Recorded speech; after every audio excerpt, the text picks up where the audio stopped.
tayo lagi maninindigan sa katotohanan na dahil tayo po ay mga anak ng Diyos. Amen mga kapatid? Amen. Okay, tayo mag-aaral na po ng salita ng Diyos at grade 5 na. Ha? Sipag ng laro na yan.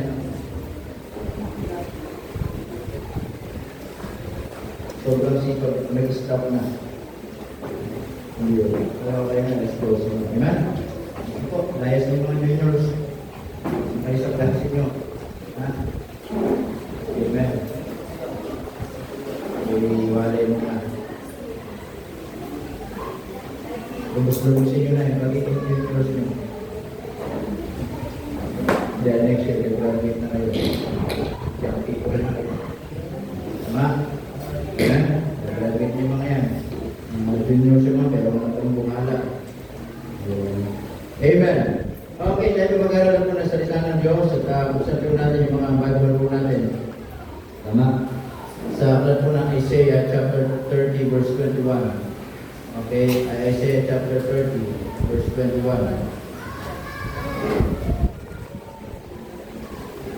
Okay, ito. Isaiah chapter 30 verse 21.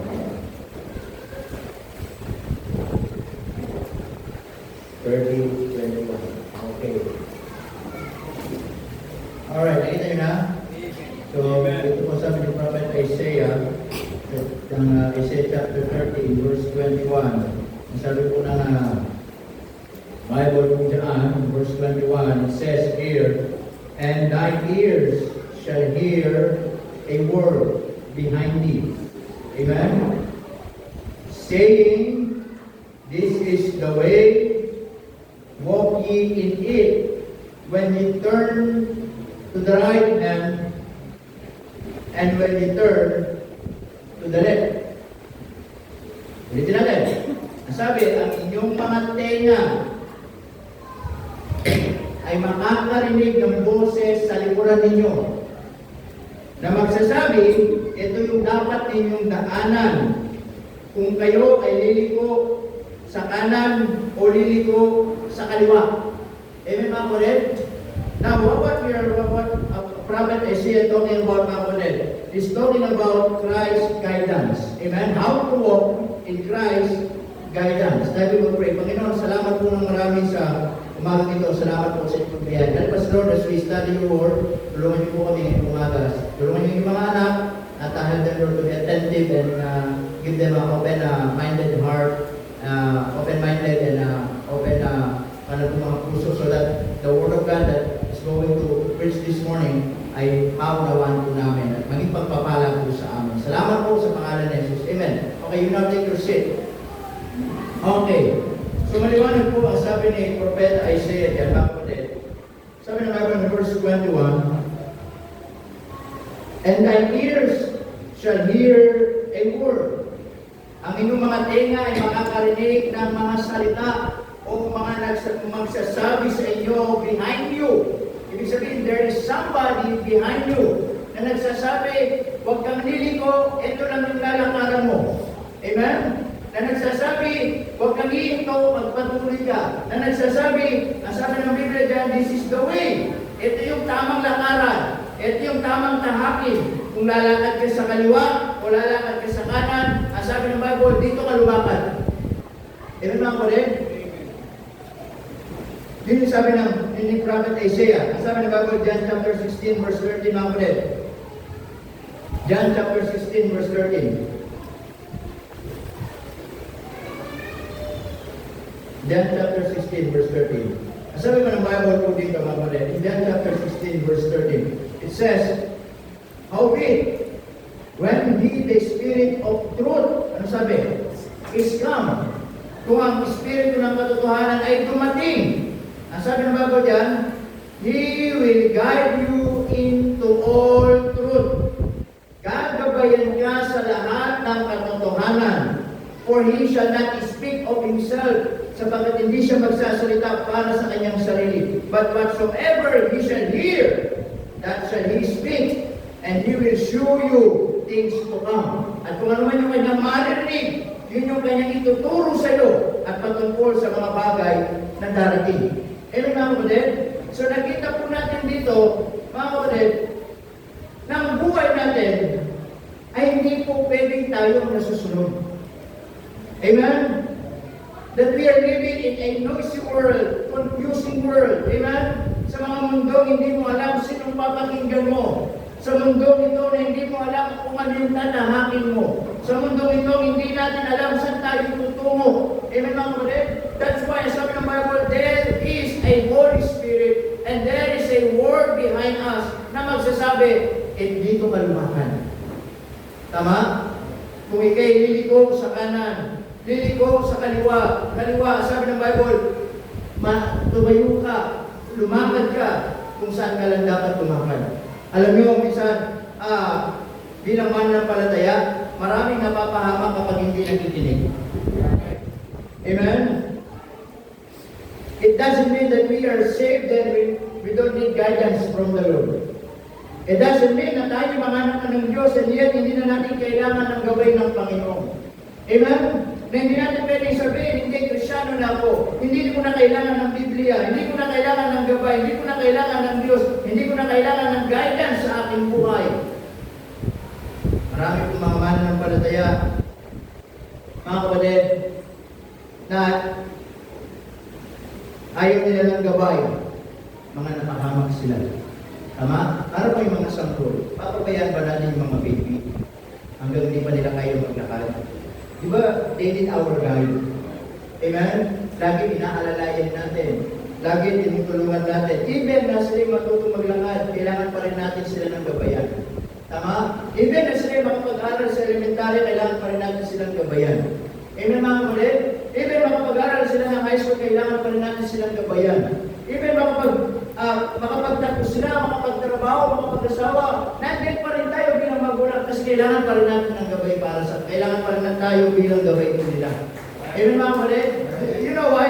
Because alam natin, mga kapatid, kung ano pwede mangyari sa kanila. Tama? Kaya po, bilang mananampalataya, we need guidance. Amen?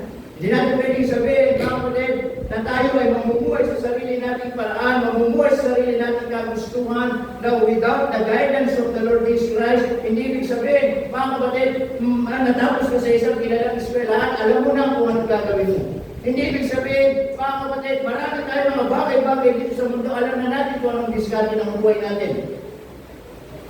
Wala pong nagtatagumpay na hindi humingi ng gabay sa Panginoon. Amen mga kapatid? Kailangan pa rin natin ng gabay. Amen?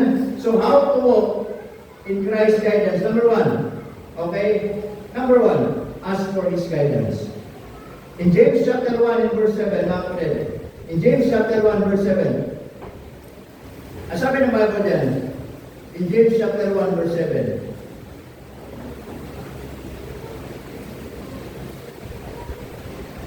If any of you lack wisdom, anong sabi dyan? Let him ask of God, that giveth to all men liberally, and upbraideth not, and it shall be given him. Amen? Kaya nga kung minsan, hindi natin alam kung anong gagawin natin.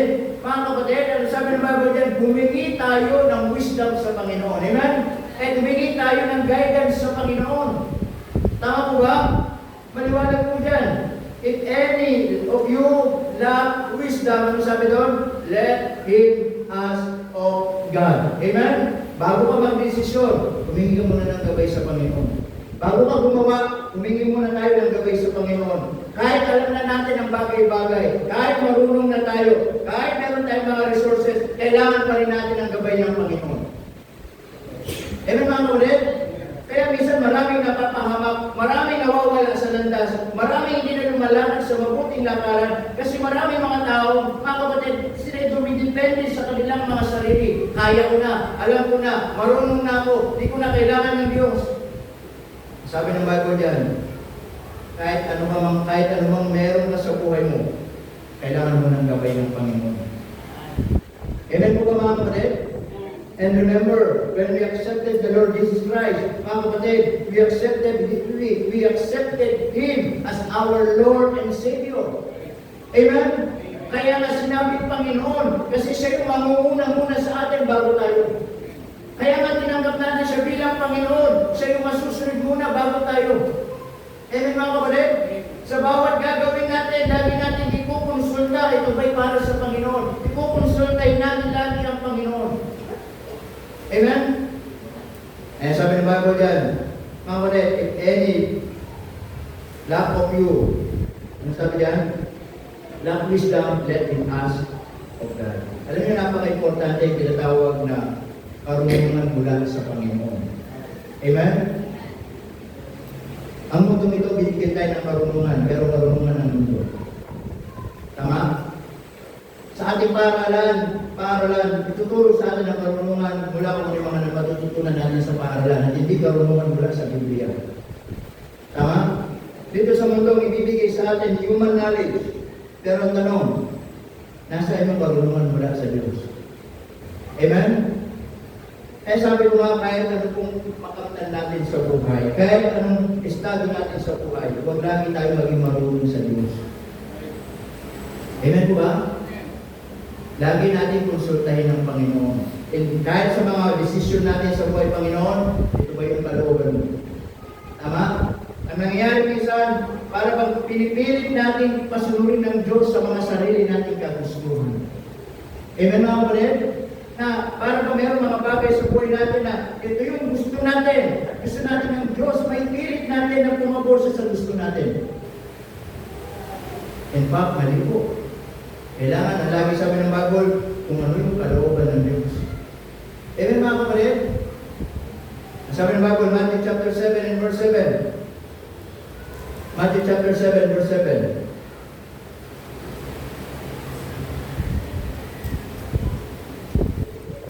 Sabi niya, Bible din, Matthew chapter 7.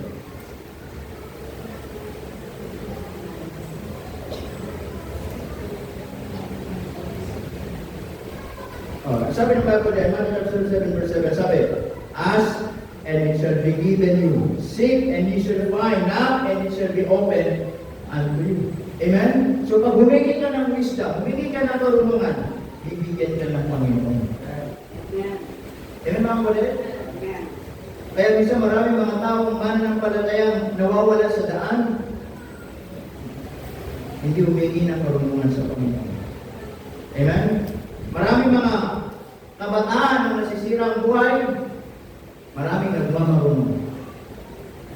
Tama? Huwag kayo magmarunong. Mas marunong ang Panginoon. Amen? Minsan akala natin, alam na natin, akala natin, kaya na natin, akala natin na natin kailangan ng gabay. Hindi po. Kapatahamak natin na. Kailangan pa rin natin ng gabay ng Panginoon. Amen? Dahil paano natin magiging guidance ng Panginoon? Magiging po natin through prayer. May manalangin ka sa Diyos. Amen? Through prayer, mga kapatid. Talk to God honestly. Amen? Manalangin tayo sa Diyos. Humingi tayo sa Diyos. Amen? And not only prayer, but also, mga kapatid, learn from others. Amen? Alam niyo minsan, yung pagiging ng advice sa ibang tao, nakakatulong din yun sa iyo. Alam niyo po ba yun? Amen? Kaya mga minsan, di ba, hindi natin alam kung anong gagawin natin. Minsan, humingi tayo ng mga guidance sa ibang tao. Amen? And make sure that those people will give you a wisely and spiritually guidance. Tama? Amen mga kapatid? Hindi yung minsan, gulong-gulo ka na. Tama? Hindi mo na alam kung anong gagawin. Hingi ka ng guidance sa iyong kaibigan, sasabihin ng kaibigan mo, magbigti na. Tumatapos problema mo. Tama? Diba? Hindi po ganun. Amen mga kapatid? Kailangan na natin ng guidance. Amen? Minsan, meron pang gustong gawin. Amen? Sa iyong pag-aaral, gusto paano ka makapag-aaral ng mabuti, sasabihin ng kaklase mo, huwag na tayo mag-aaral. Sige mo, sabi niya, pag nag-aaral tayo, pag nagtrabaho tayo. Eh, pwede naman tayo magtrabaho na, at hindi pa nag-aaral. Di ba? Hindi yan. Amen mga kapatid? So, seek advice from wise, godly people. Amen? Minsan, kung gusto natin ng guidance, minsan maganda rin magkonsulta tayo sa mga alam natin makakatulong sa atin. Tama? Kasi hindi po lahat ng payo ng mga kaibigan natin makakatulong sa iyo. Tama? Let's make sure meron mga payo na makakatulong. At yun yung i-accept mo. Amen? Na alam mo yung mga bagay na yun ay makakatulong sa iyong buhay. Amen mga kapatid?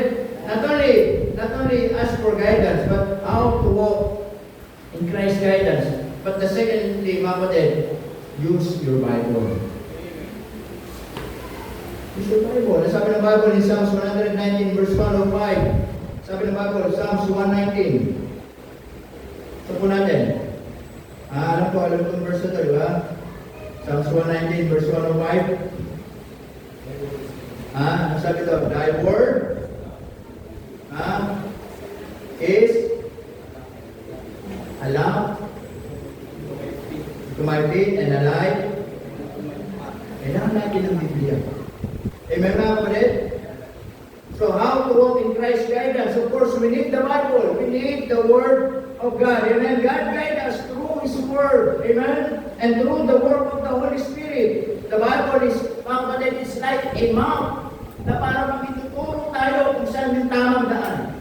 Ituturo tayo, gagabayan tayo, ano yung mapapabuti sa atin. Gagabayan tayo, ano yung mga bagay na pwede natin gawin. Gagabayan tayo tungo doon sa buhay na mapapabuti tayo. Amen mga kapatid? And tell you mga kapatid, ang salita ng Diyos, hindi tayo ililigaw. Minsan di ba sa pagmamaneho, ay gumamit ka ng bugay, gumamit ka ng ways na ililigaw ka pa.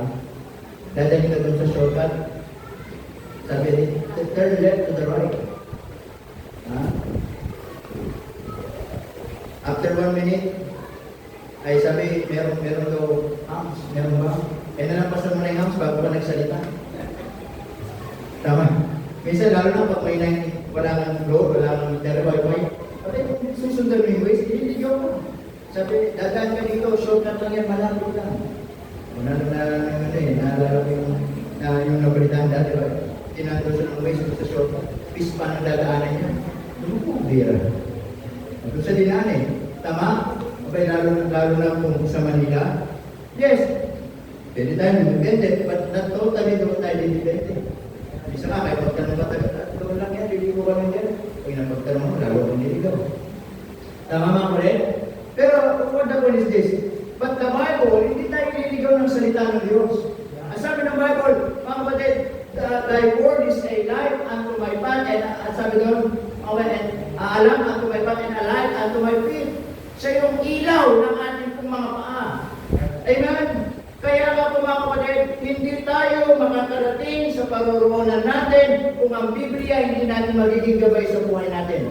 Ano magiging gabay natin sa buhay natin? Sarili natin, kalakasan natin, karunungan natin. But at the end, we will fail. Do you know why? Kasi hindi natin inuna ang salita ng Panginoon. Tama? At wala pong salita ng Diyos, mga kapatid, na tinatapo natin sa likuran natin kung bilang ilaw, at tayo pa rin yung nauuna. Subukan niyo dumaan sa isang madilim at yung flashlight nyo nasa likod nyo. Hindi makakatulong. May makapanapak ka. Kaya nga yung flashlight, nasa unahan niya. Amen? To make sure it's clear, to make sure walang mga snare, walang mga patibong, walang mga hukay, walang mga damo-damo doon sa dadaan, to make sure na yung path na dadaanan mo ay maayos at makarating ka doon sa patutungan. And that is what exactly the Bible, mga kapatid, sa ating buhay. It's like a map, amen? Showing what is truth, amen? Showing what is clear, showing what is the will of God sa buhay po natin. Amen mga kapatid? Kaya ito lagi paalala natin, lalo sa mga kabataan natin na mga nag-aaral, huwag ninyong aalisin ang Biblia sa buhay ninyo. Tama? Kahit anong mapag-aralan ninyo, kailangan nyo ng gabay ng Panginoon. Kailangan nyo ng gabay ng salita ng Diyos. Amen mga kapatid? Hindi tayo mabubuhay sa salita ng Panginoon. Amen? Ito pa rin yung magiging pattern natin. Ito pa rin yung magiging gabay natin. This will be our manual pattern. Tama po ba? Amen mga kapatid? Kung bumili ka ng electric appliances, TV. Tapos nakalagay ito sa manual niya na guide, di ba yung guide? Sabi doon, nakalagay doon ay 110. Hindi mo binasa. Excited ka yung TV, excited kang mamanood, yung mga gusto mong manoorin. Tama? Sinaksak mo na kagad. Sa buo. Bakit? Nakalagay kasi ito sa book guide, 110. Excited ka, sinaksak mo kagad sa 220. Sa buo. Tama? Pero kung babasahin mo muna yung manual, nakalagay ito, 110. Magkakaroon pa ng idea, hindi pwedeng isaksak, masisira. Kailangan mo ng transformer. Magagamit mo ng maayos. That is what exactly, amen? It's like a map, amen? It's like our pattern, manual pattern. Na dito lahat sa salita ng Diyos, ituturo sa atin kung paano tayo gabayan tungo doon sa maayos na buhay. Alam mo, maraming mga mananampalatay, mga anak ng Diyos, nawala sa Panginoon kasi hindi sinunod ang Biblia. Maraming mga taong nawala sa church, hindi sinunod ang Biblia. Nasira ang buhay, hindi sinunod ang Biblia. As I said, mga kapatid, ang Biblia, hindi tayo dadalhin sa isang masamang buhay. Amen mga kapatid? At kailanman, hindi tayo mapapabuti kung tayo lalayo sa salita ng Panginoon. Tama? Kailangan natin ang salita ng Diyos. Amen po ba? Bakit? Let's think about that. Salita ng Diyos. Hindi pwede kailangan mo ang Diyos, ayaw mo ng kanyang salita. Hindi pwedeng ganun. Amen? Naniniwala tayo sa Diyos, pero ayaw natin sa kanyang salita. Abay, ang Biblia ay salita ng Diyos.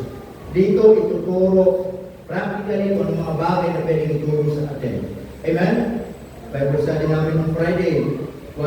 Sa Book of Thessalonians, isa sa tinuro niya kung Sir Pablo sa kanila, sabi niya, ang hindi nagtrabaho, hindi kakain. Sabi ng Bible sa 1 Thessalonians chapter 3. Amen? Kailangan yung chapter, isa-isa namin. Sabi ng Apostle Pablo doon, ang hindi nagtrabaho at pakainin. It is biblical kay mga anak ninyo pag hindi marunong gumawa ng gawain bahay o pakainin. Ha? Ba't di ba rin magluto sila? Kaysa matutunan nila na hindi magtrabaho. Amen mga kapatid? Talaga na talaga, sabi ko Sir Pablo, ba? Ang hindi, buksan natin. Ano mo niwala? Ha? Buksan natin.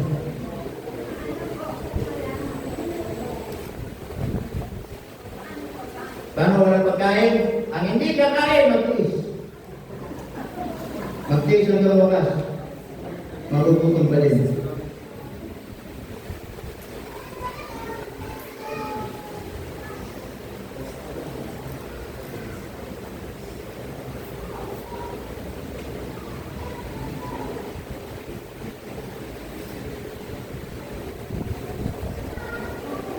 Thessalonians, nasa Colossians ako.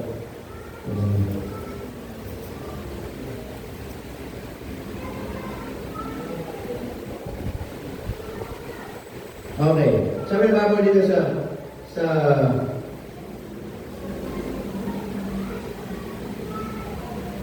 ano po?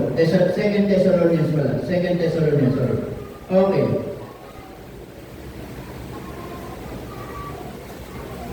Verse 10. Sabi sa verse 10. Ano sabi? For when we were with you, this we commanded you, that if any would not work, neither should he eat. Ang sabi niya, sapagkat noon pa man kami kasama ninyo, aming inutos ito sa inyo. Ang sabi ni Pablo, kung ang sino man ay ayaw gumawa, ay huwag din namang kumain. Diba? Sabi yung magulang na nagluto, na malingkit, nagluto, nagsahin. O, tatawagin na nga lang kayo, says ka. Ayun na. O, diba? O, minsan pag nasa kwarto, video ko na lang. Nakakain na. Tapos pagkakain na, kakain na. Mawawala kami sa table, nararap yung kagad. Ha? Ang sabi ng Bible ba? Ang hindi magtrabaho, hindi kakain. Kaya biblically, di ba? Kaya ang sarap kainin ng isang pagkain na alam ko pinagpagulang. Tama? Amen mga kapatid? Amen di ba? Kaya lagi may mga anak yung pinakain nyo, hindi yan pinupulot ng mga magulang ninyo. Pinagtatrabahuan nila yan, huwag yung sayangin. Kaya kayo, kung pinakain kayo, kumain kayo, but make sure, kayo na magligpit, maghugas, magpunas ng table, mag-ayos ng table. Bakit? Ayun sabi ng mga kapatid. Mga kapatid, kung hindi nyo magawa, sabihin sa nanay tatay nyo, huwag tayo ng natulog pa. Ano kayo? Preach? But the point is this, everything we need is in the Bible. Amen mga kapatid, even the practicality is in the Bible. Amen? Kaya, alam nyo, kapag pinag-aralan natin ang salita ng Diyos, even in the book of Proverbs, book of wisdom, it will show you, it will teach you kung ano yung mga pwedeng gawin natin every day, practically, sa buhay natin. Amen mga kapatid?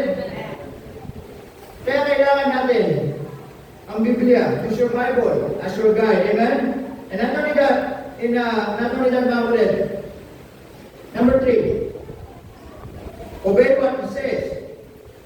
Kaya nga doon sa binasa natin sa Isaiah, ano sabi doon? Kung meron kayong maririnig sa likuran ninyo, at nagsabi, walk in it, dito kayo lumakad. Kung kayo liliko sa kaliwa, liliko sa kanan, ang sabi ng boses doon sa likod ninyo, dito kayo lumakad, sundin ninyo. Amen mga kapatid? Tama ko ba? We must obey. Not only knowing God's word is not enough. We need to act. We need to obey. It's not just about to listen, but to apply the word of God. Amen? Hindi lang ito basta mapakinggan natin. Gawin natin napakinggan. Amen? Kaya sabi ng Isaiah, kung meron kayo narinig na boses behind you, at nagsabi, walk in it, lumakad kayo dito. Kung liliko kayo sa kaliwa o sa kanan, lumakad kayo dito, pakinggan dito. Kasi yung boses na yun, itinuturo kayo dun sa mabuting daan para sa inyo. Amen mga kapatid? Kaya hindi lang po basta tayo makapakinig ng salita ng Diyos. Hindi lang tayo basta nakakarinig ng salita ng Diyos. The most important thing, hindi lang just about listening, but to obey. To apply. Kaya hindi po pinag-usapan dito kung gano'n tayo karaming preaching na pakinggan. Pinag-usapan dito, meron ka na bang natutunan sa mga mensahe ng salita ng Diyos? Amen? Tama? Amen mga kapatid? Yes, my job is to preach the word of God. Mag-aral, magpuyat, magsalita, mangaral sa inyo. And that's my job. But your responsibility not only to listen, but to apply. Kasi kung hindi mo na-apply, hindi ako luwi. Hindi ka walang sa akin. Ginawa ko na yung trabaho ko, mangaral. Ang trabaho ko, makinig at i-apply. Amen mga kapatid? Ngayon, kung pinakinggan mo, hindi mo i-apply, ikaw din ang luwi. Tama? Kaya sometimes, as I said, when we come to church, make sure, be serious to listen. Make sure makinig tayo so that every word of God na ipapangaral dito, tumulong tayo. Yung kumbaga, 3 puntos man yan, 5 puntos man yan, sana kahit 1 puntos, meron tayong matutunan, meron tayong may apply para sa pamumuhay natin dito, meron tayong gagabay sa atin. Amen mga kapatid? Meron gagabay sa atin mga kapatid. Nakakalungkot, Sunday after Sunday, you're present. Sunday after Sunday, you're present. But the problem, when we go back to our specific area in our home, wala tayo natutunan. Sayang naman pagpunta mo. Sayang naman pamasahe mo patungo dito. Sayang naman yung gasolina mo patungo dito. Sayang naman yung paglalaro mo patungo dito. Yes, present. Wala tayo natutunan. Amen mga kapatid? So obey what He says. Not only to listen, but the most important thing is to obey. Amen? Mga kapatid, hindi pinag-usapan kung gano'n ka na maraming preaching na pakinggan. God is concerned kung sa mga preaching na yun, ina-apply mo pa sa buhay mo. Tama po ba mga kapatid? Amen? Ina-apply ba natin sa buhay natin? Katulad natin pinag-aaralan sa Sunday School, meron tayong away sa mundo ito. Amen? Tayo ang mga mabubuting bunga. Tama? At dito sa mundo ito, meron tayong mga kaaway, sila yung mga masamang damo na gustong maging dahilan para hindi tayo lumago, hindi tayo matuto. Kumbaga meron tayong kalaban. Ano palaban natin? Salita ng Diyos. yung mga kwento ng mga kaibigan natin, mga 10 taon na nakakaraan, naaalala natin. Yung mga napapanood natin sa television mula sa simulan hanggang matapos memorize natin. Amen mga kapatid? We're so updated in many things. Pero minsan, yung mensahe pag linggo, ang dali natin makalimutan. You know why? You're not serious. Amen mga kapatid? Kaya minsan, ang dali natin matalo ng ating kaaway. Ang dali natin sumuko pag may problema. Ang dali natin mawala, mga kapatid, sa simbahan. Ang dali natin mag-worry sa buhay natin. Bakit? Wala tayong gabay sa salita ng Diyos. It's not enough to listen, but we need to obey. Amen mga kapatid?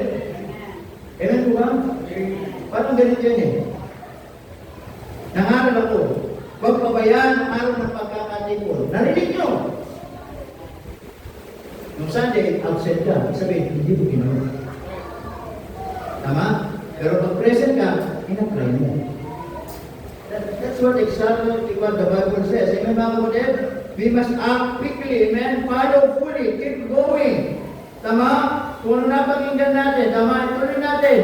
Ay, i-apply natin sa buhay natin. Kaya sabi po ni James, huwag lang tayo manatiling tagapakinig lamang, tagatupad din naman tayo. Amen po ba? Kasi kailangan natin ng babae. Marami mga mananampalataya hindi ginagamit ang salita ng Diyos. Hindi sinusunod ang salita ng Diyos. Yes, they can say, I'm okay. Pero kasi namalingan. Walang Kristyano magsasabing okay ako, hindi ka nagsisimba. Okay ka, di ka nga nag-church. Okay ka, di ka nga nagbabasa ng Bible. Okay ka, di ka nga makapag-lingkod sa pata. Masabi ko okay ka. Yes, maybe, you are okay or stable in many things, material things, financial things. But I'm talking about your relationship to the Lord. Amen mga kapatid? Okay ka, may pera ka, pero wala ka namang relasyon sa Panginoon. Okay ka, may trabaho ka, di ka naman nagsisimba.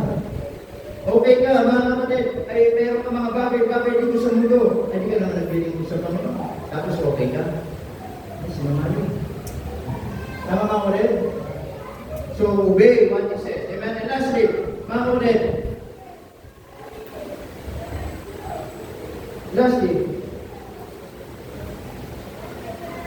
ask for His trust. Tama? How to walk in Christ's guidance? Dumipende tayo sa Panginoon. Magtiwala tayo, dumipende sa Panginoon. Ayan mga kapatid,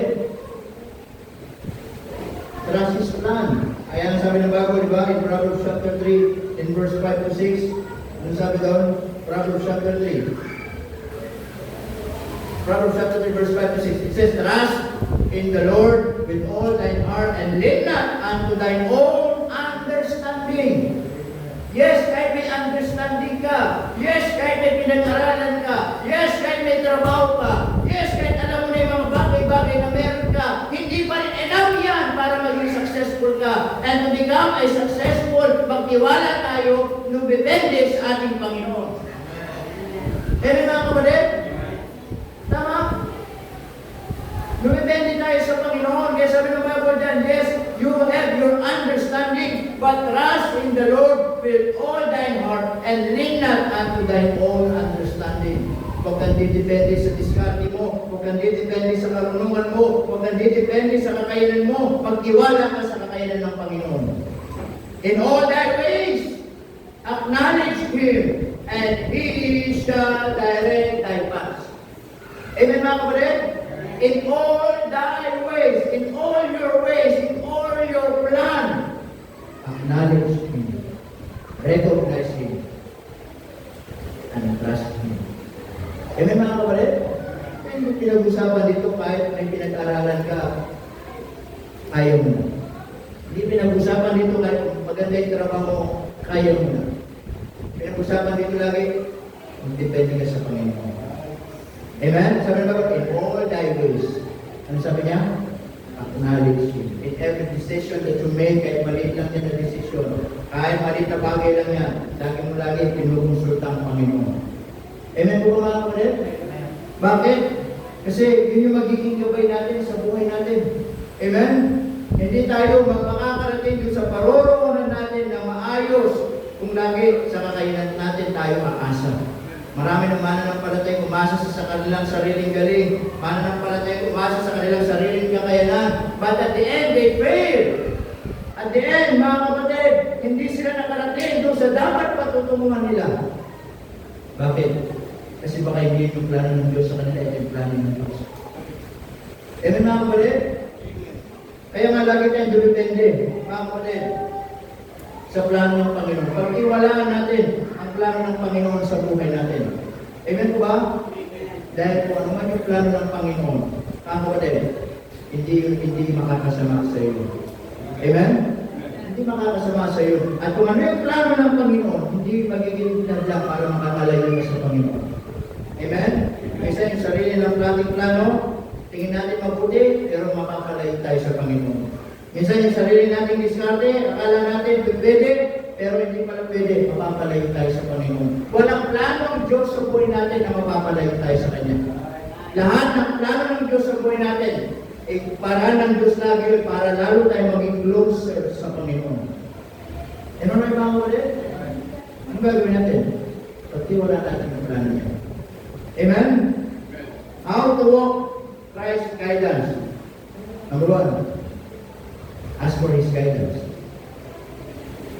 Kung di mo alam gagawin sa nagbago, pamay ka ng wisdom sa Panginoon. Panginoon, hindi ko alam anong gagawin ko, bigyan mo ko ng karunungan. Panginoon, hindi ko alam anong gagawin ko, bigyan mo ko ng karunungan. Bigyan mo ko ng wisdom so that makikita ko ano ba yung gusto ko sa buhay ko. Amen, mga kapatid? Use the Bible, use the Word of God. Amen? Sa ating pamumuhay, huwag natin hayaan alisin ang salita ng Diyos sa buhay natin. Tama?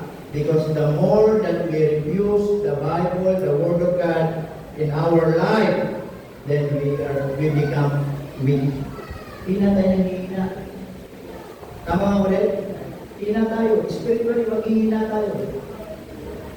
Bakit? Wala tayong pagkain. Ano pagkain natin? Salita ng Panginoon. Amen, mga kapatid? The Bible is like a light. It's like a lamp and it's like a map. Amen? That this will be our manual. Totoo niya. Hindi gagawin mo. Ito gagawin mo. Amen, mga kapatid? Pwede sundin natin. Bakit? Ito nga yung gawin natin. Ha? Kaya nasabi sa isa sa example, sabi niya ako sa Pablo, ang hindi nagtrabaho, hindi dapat pakainin. Amen? Ang hindi marunong maghugas ng pinggan, hindi dapat pakainin. Ang hindi marunong tumulong sa gawaing bahay, huwag pakainin. Tama mga kapatid? Kaya nga dapat bigyan mo ng bawat challenge sa mga yun. Ligpitigaan, 5 pesos. Di ba? Ubus pagkain, plus 5 pesos. Walis, plus 5 pesos. O, di ba? Bukas plato, plus 10 pesos. Yeah, ano gano'n? Tama nga ulit? O, pero, may nakalagay doon. Di ba? Nagdadabog, minus 20 pesos. Yung sagot, maya-maya, minus 20 pesos. Cellphone ng cellphone, minus 40 pesos. O. Tama mga kapatid? Hindi ko makakapagin trabaho. Amen? Then, natuloy lang mga kapatid, obey what He says. Ang gabay natin, hindi lang yung mga nakapagkigan natin. Kailangan pa rin natin i-apply sa buhay natin. Amen? Natuloy lang mga kapatid, pagtiwalaan natin yung plano ng Panginoon sa buhay natin. Huwag tayong depende sa sarili natin. Amen? Kahit magaling tayo, kahit may posisyon tayo dito, depende pa rin tayo sa tulong ng Panginoon. Tama mga kapatid? Kaya sabi ni Isaiah, kung meron tayong boses na narinig sa likuran natin, at nagsabi, walk in it, lumakad ka dito. Kung liliko ka sa kaliwa, kung liliko ka sa kanan, pakinggan natin yung boses na yun. Kasi yung boses na yun ay boses ng Diyos na gusto tayong dalhin sa isang daang matuwid at doon sa maayos at sa buhay natin. Amen? Nangyayari lang, maraming nag-refuse. Maraming akala nila, pangit yung danayan, dito ako. Pangit yung danayan, dito ako. But at the end, malalo pa lang hindi maganda yung buhay kung sa kakahan ng mga nila. Amen mga kapatid? So, we need Christ guidance. Dapat ang gabay natin sa buhay natin, ang Diyos. Amen? Kaya ano man ang mangyari, Diyos pa rin ang magiging gabay natin. Tama?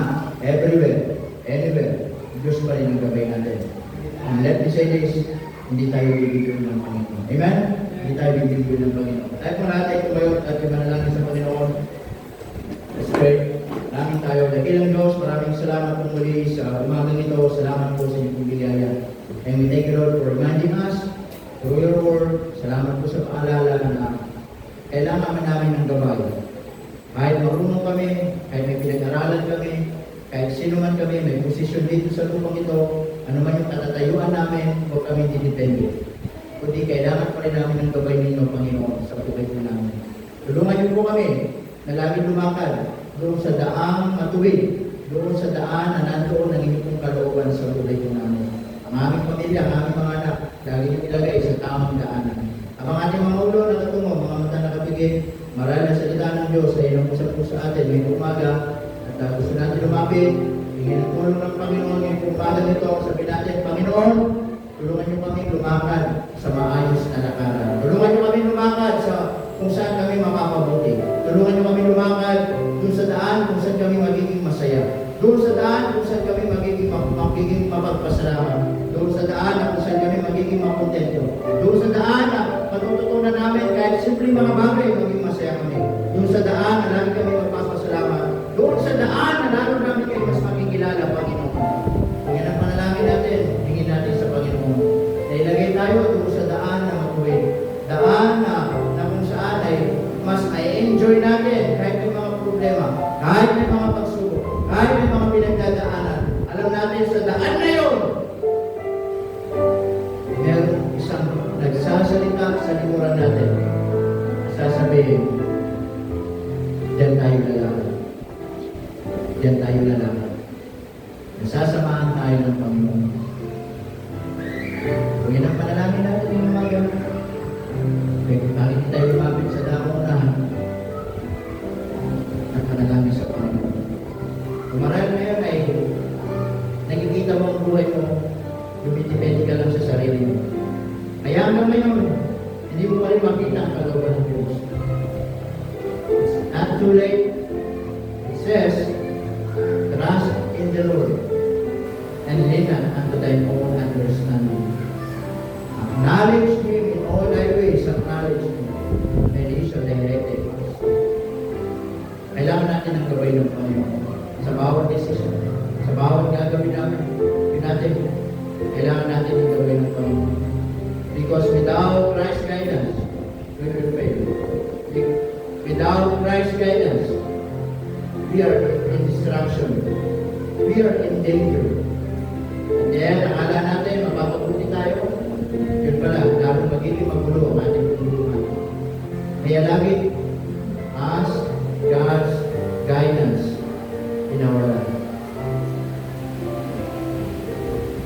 Panginoon, maraming salamat sa umaga ito.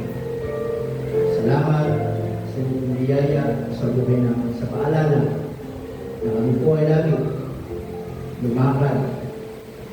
Nakasama namin kayo, Panginoon.